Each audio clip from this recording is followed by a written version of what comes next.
All right, agents, it is time for your quickest no-nonsense vendor reset video where if it is hot, it's hot, and if it is not, it's not. You can just call me Swift. Let's get into it.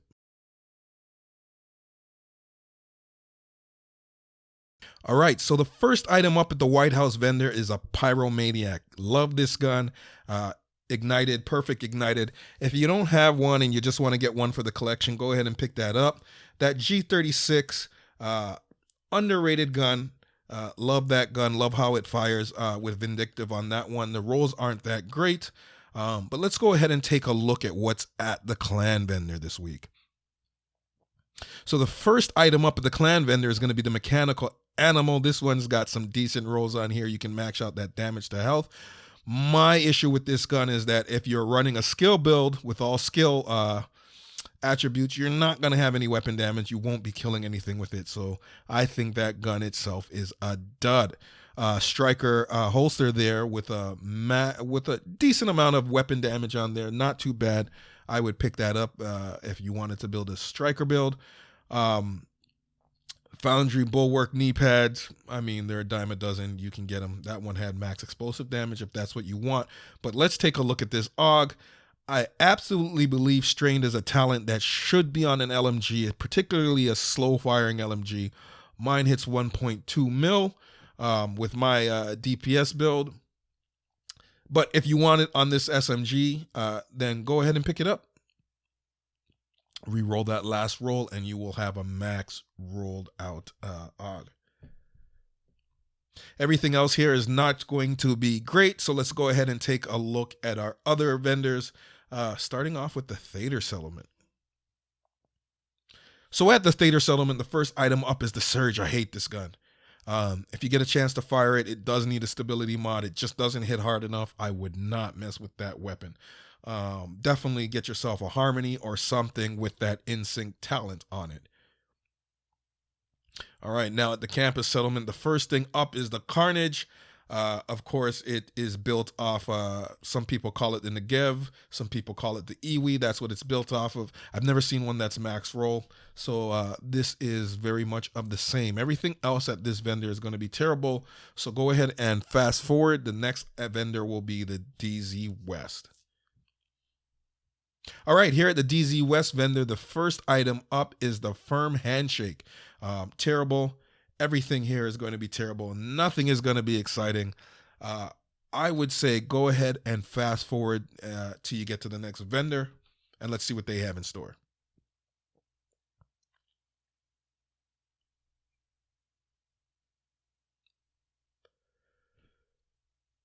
All right, at the DZ South, we've got a Matador with bad rolls, but hey, with that no, see, that won't even work. I was gonna say run the Momente More backpack, but that would replace that Matador backpack, so that's not gonna work. Everything here is going to be bad. Let's go ahead and look at the DZ East and see what they've got for us.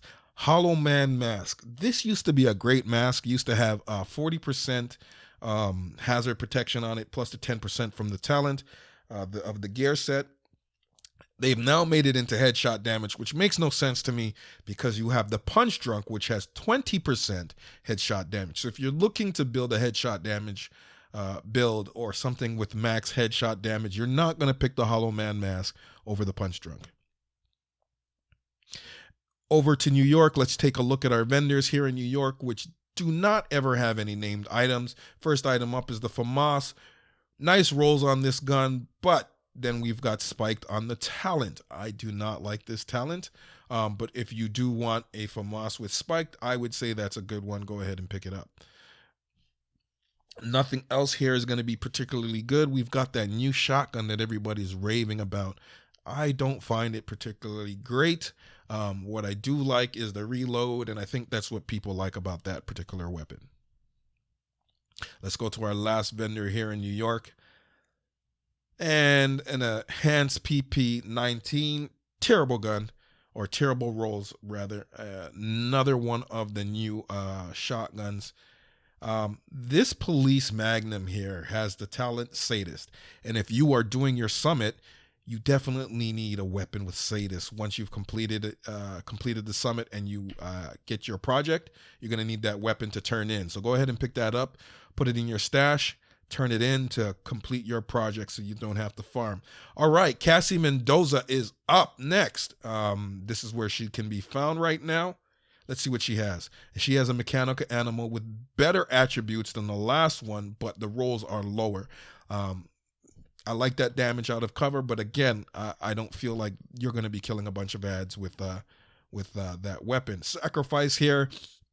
Now maybe you can use this. Maybe you can roll some crit damage on that sacrifice and use the Memento Mori backpack so that you get a super buff. Here's the thing though.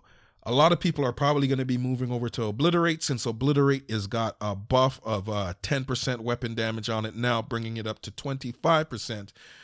Remember, though, the difference between Glass Cannon and Obliterate is that Glass Cannon comes with all the weapon damage out of the box.